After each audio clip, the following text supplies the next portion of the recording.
Hello, and welcome to Season 8 of the Canadian Women's Foundation podcast, All Right, Now What? Gender equality and justice, where we live, work, learn, and play is the goal, and it makes life better for everyone. All Right, Now What?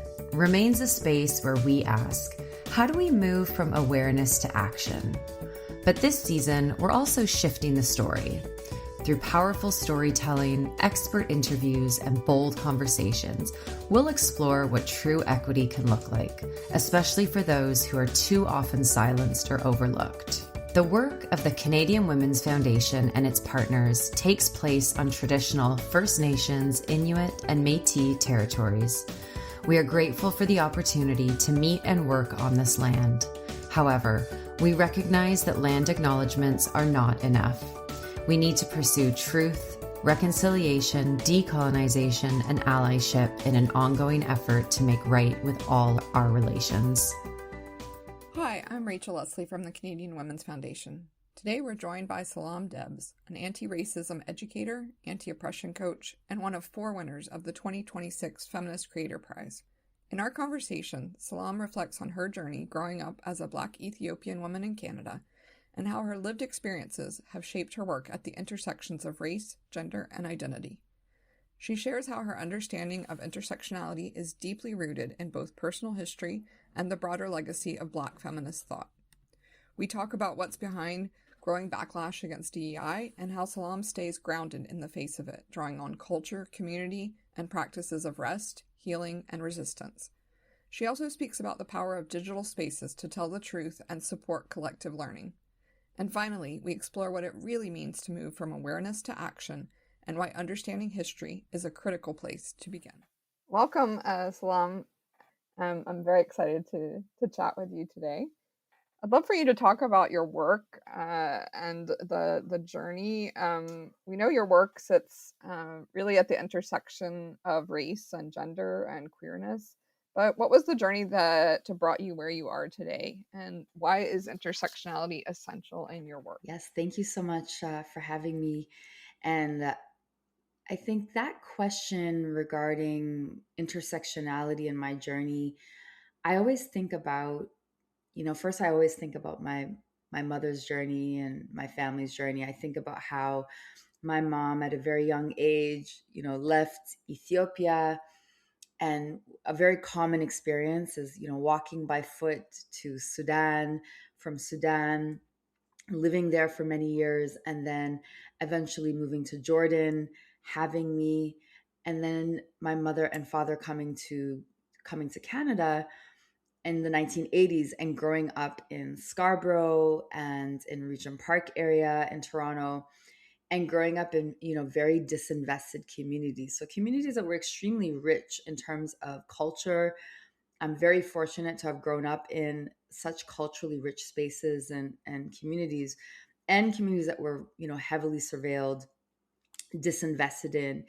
And when I think about and I look at my mother's journey and how she was having to navigate Canada and navigate Toronto as a Black Ethiopian African woman, I can see the correlations and the connections between her experience and then my experience coming here at a young age, and how I was so fortunate enough to see images of Black girls and Black women and Black femmes that were my archetype for, hair. We kind of grew up in a very, we grew up in a kind of special time in the 80s and 90s, if folks can remember. For anyone that grew up in that time, we were really fortunate enough to see imagery that that we could look up to, that we could see and feel proud of. When I think about my Ethiopian culture and the aunties, and how our communities were very matriarchal, and I think about how I grew up seeing images, through R&B and hip hop and reggae and soca and rap music and dance music, and how we were so lucky to see people that look like us. And I saw people that look like me that was my representation for what was possible. And that imagery of, empowerment, of, telling it how it is, of really speaking truth to power, of really loving yourself, loving your body, of embodying who you really are. So I think about that aspect. And then I also think about the connection between when things started to shift and, we couldn't really avoid the messaging also that was in place, Rachel, which was the messaging was, you needed to be in proximity to white womanhood and you needed to kind of be more of that in order for you to excel, succeed. You needed to code switch. So there's this kind of polarity in how I grew up. And I think a lot of, Black women and femmes can really relate to how we grew up. If you grew up in the 80s and 90s, really feeling empowered. And at the same time, this kind of decline and shift and transformation in that, and where you had to really assimilate and really had to code switch for survival.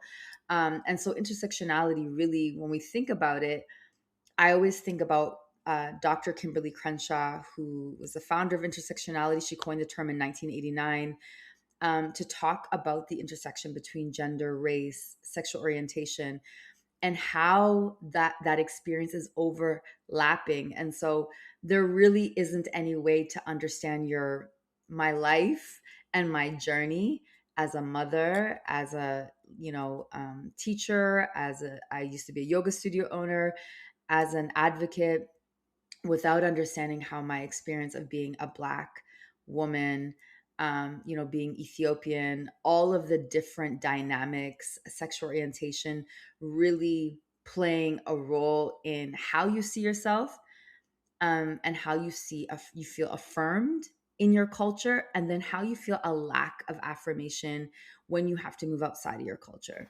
Thank you. And I'm thinking, we were looking back right there and talking about your journey and, bringing you to the space you are working in today.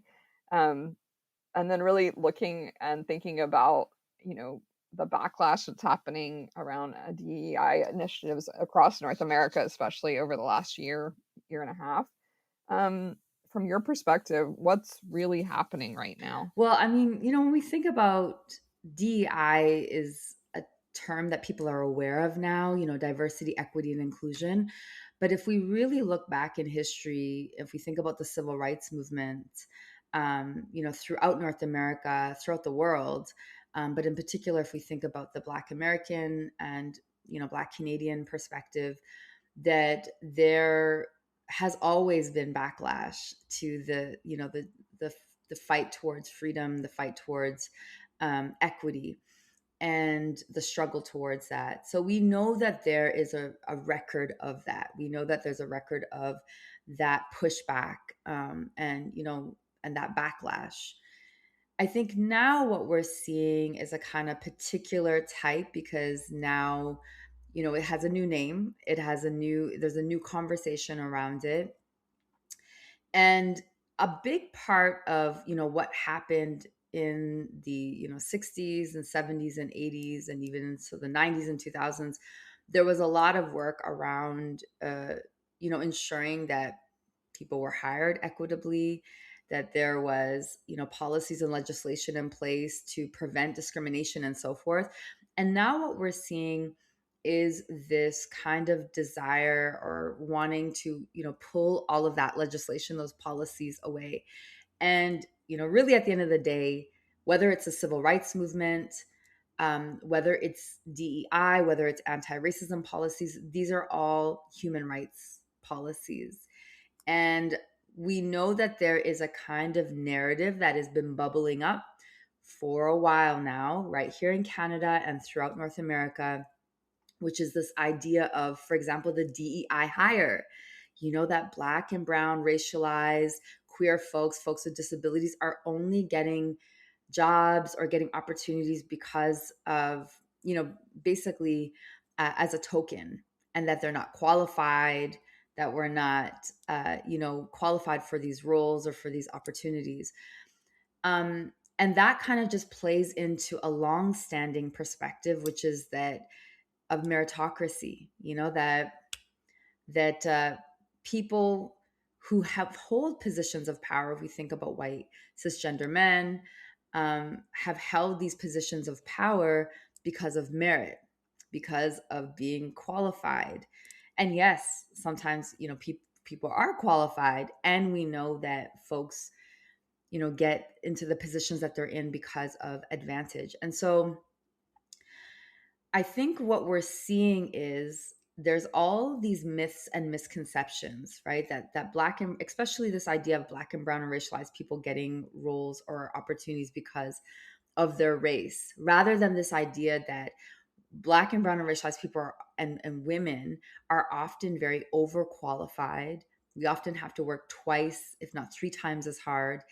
And when we do, get into these positions, we're often have to be very hyper vigilant. We're often, highly criticized and so forth, and zoomed in on. So I think, really what's happening is there is a kind of like last standing for maintaining a certain predatory power that we see has been how our systems have operated.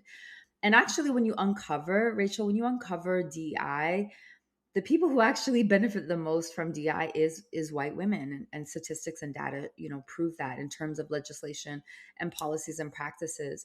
And so the reality is, what needs to happen, and I know we're going to talk about that later, but what really needs to happen is demystifying and really naming these like lacks of truth, these lies around what DEI really is. There's conversations around people being too woke. Woke was a term that was developed, by the Black community, Black American community, and now has been co-opted and has been stolen and demonized and so forth. So, we need to move away from this idea of charity and realize that actually what we're doing is righting wrongs and giving back what's owed to communities that have been denied access. But yeah, it's just a lot of crying and, and yelling about wanting to maintain systems. And I guess what I would say really quick is, equity feels like oppression to those who benefit from oppression. So if you want to maintain systems that you benefit from, of course you're going to attempt to take away, the progression in place that is giving back what's owed to Black and brown, racialized, women, femmes, queer, folks with disabilities. And the reality is, actually, when we're in those spaces, the spaces are more creative, they're more uplifted, greater ideas, they're less homogenous. And, oftentimes there is a kind of desire to prevent that because it takes away the idea of merit, and really starts to recognize, the brilliance and the beauty and the diversity that we bring into those spaces. So I guess my other question to you is, as you said, it's hard work and it's challenging. But when you're fatigued or discouraged or seeing this backlash come under another name, what helps you stay grounded and kind of committed to the work that you're doing? I mean, I always make the joke that, I'm not gonna, like, I'm gonna lay down, I'm gonna take my rest when I need to. These ideas of Audre Lorde, which is rest is resistance. It's not self-indulgence to care for myself, to paraphrase. And I think we're really fortunate. Well, let me just back up for a second. So really the reality is when we think about systems of oppression, they're oppressing all of us. So we think about the Western world or a colonial society, countries like Canada and the US and parts of Europe and, Australia, New Zealand, all of these parts of the world that we consider the Western world. So typically countries, lands, spaces that have benefited from colonialism, benefited, from extracting resources, people, off the backs of Black and brown and racialized people. That the exchange for that, the exchange for, building power and wealth and developing, these societies that are considered progressive We even call them first world countries or developed countries, which is language that we really need to change, because these are countries that have benefited from colonialism and enslavement, and predatory, domination and so forth. What happens when you live in a society that is built off of that is that it focuses on product over people, and that we're all suffering under these systems where we're all tired, we all have low grade, high grade anxiety. We're all overworked, we're all suffering from perfectionism. We're all suffering from a white colonial society and the characteristics that come with it. And so I think what I'm really grateful for is that I grew up in another culture, which is my Ethiopian, Black diasporan culture, that taught me about rest, that taught me about joy, that is rooted in, movement and dance and ways in which, somatic healing practices, and, where our lands and our countries and our people, unfortunately in a racist society, names our cultures, lazy or unproductive, or that we're, not as progressive, for example, as the so-called developed world or Western world. But the reality is we embody things where community is essential, where, for example, in Ethiopian culture, we eat with our hands and we feed each other what we call gursha. It's a sign of love. We eat on one big plate as, a couple of us as friends or family. We gather in ways where we are supporting and caring for each other. So I think for me, I tap into that. I tap into my culture, whether it's tapping into, our siblings in terms of Black American culture that definitely raised me, Black Caribbean culture, Black African, specifically Ethiopian culture, and how that has raised me, that it's my balm. It provides my nervous system ease, so I can take off that hat and I can recognize that it is an act of liberation and resistance when I rest. It's not lazy, it's not unproductive. And I think having that embedded in me, in my culture, and also grateful enough to read books like, Hood Feminism by Mickey Kendall, or Rest is Resistance by Trisha Hershey, that those continuously reaffirm the knowing that I know on an ancestral level, that my body and my well-being, and that me just being is enough. It's not my job to eradicate these systems of oppression. In fact, I always share with Black and Brown and racialized women and femmes that it is really our job to find ways that where we can thrive. So, yeah, that's a little bit of what I do. Yeah, and the when you're speaking, the two words that came to mind were like community and also care, that you're really connecting with others, but also caring for yourself. And as you said, we're almost trained not to do that, or to feel guilt about it, or if we're not producing, we're not worth something, right? So just to be able to stand up against that is an act of resistance, as you said. Super happy to say congratulations. You're one of this year's recipients of the Canadian Women's Foundation, the Feminist Creator Prize. What does this recognition mean to you personally and professionally? I will say that, to be very honest, as I am, anyone that knows me knows I'm very direct. For a long time, I would have probably felt misaligned with the idea of, being named like a feminist, only because I find that historically, when we look at feminist movements, like, we know that Black and Brown and racialized women and femmes have been, minimized and pushed out of these spaces. And we think historically around the suffrage movement and who was allowed, to even vote in those times, who was being advocated and seen as fully human, and who wasn't. I always think about Sojourner Truth, where she said, "Ain't I a woman?" Which was a speech where she spoke on the idea that Black women at one time, due to enslavement, due to colonialism, we're not really considered full human beings. 3/5 human, but also we're not recognized in the same way that, white women and femmes are recognized in society,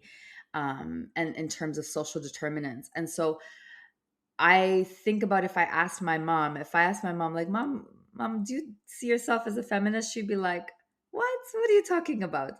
But the reality is, when you actually look historically, when you do the work and you start to study from the Audre Lordes, and you begin to study with, the Alice Walkers and Toni Morrison, Kimberly Crenshaw, Mickey Kendall, uh, all of these voices, Maya Angelou's, all of these voices that were really critical in the conversations around Black feminism, Black feminist movements, that I was able to identify and see myself finally. And so I feel proud to be able to say that today I am a Black feminist, because of the Black women who came before me and showed us and showed me what it means to be fully embodied, that you don't have to actually escape yourself or leave yourself or code switch from who you are to be a feminist, that you can be an abolitionist and also be a Black woman who is fighting for gender rights. And part of fighting for gender rights that I learned over time was recognizing that my son, as a Black boy who's 20 years old now, so basically a Black young man, that he was part of that conversation, because of the history of how he has not been considered, safe in the world and seen as an inherent threat in the world. And so part of my ideas around Black feminism includes my son. And so with all of that knowing and all of that knowledge and wisdom that came before me, I'm able to like claim a prize like this and be like, yes, I deserve to be here. It feels aligned. I feel like we can begin to apply, like we talked about earlier, an intersectional feminist lens to how we understand gender equity. And I'm grateful. I'm really looking forward to it. I'm really looking forward to what's to come, and the conversations to have. But yeah, I'm really deeply grateful because I feel like I can do it in an embodied way today, as I've done that kind of unlearning, relearning, and reclamation process as a Black woman. You've built a digital platform of over 34,000 people and supported over 8,000 individuals through your anti-racism course. What shifts online have you witnessed that give you some hope? Yeah, we're really fortunate to have the online space. I think, especially in Canada, if folks aren't aware, that even Canada doesn't really have its platforms online anymore, its media platforms. And let's be honest, in Canada, there is a kind of PR that prevents really, honest conversations oftentimes. Canada's known for its like niceness. And so oftentimes we don't see a lot of the stories that should be really front and center and named. And so I think social media has become this space where we can tell the truth, where we can connect throughout this global community and get the truth from the source, or begin to, like we saw in 2020 in terms of our phones and being able to record and get that truth out, truth that would typically be, basically suppressed. The only thing that's changed is our phones. And so I'm grateful that of building that community of folks that are like-minded, that are really committed to this work or invested in wanting to do this unlearning and relearning. So I think the shift has really been that we have a space now where we can, for the most part, be, unapologetically honest about what's happening in the world and connect in real ways. So I think there's a growing community of that sort. And the truth is, online is not always easy as well, because it does mean that there's a lot of targeting that happens as well. So I think it's a kind of balance between the two. But fortunately, people that we would never have been able to learn from or know about, we know about now in real ways. And so I'm definitely grateful for that. All right, now what? So for the listeners who are ready to move from awareness to action, what's one place you would tell them to begin? I think my recommendation would be, since we are talking about gender equity, about women and femmes and non-binary folks, is to take the time to study the history. It's really key in order for us to really support. We use language like intersectionality, and we use language like feminist, and we often don't know the history behind it.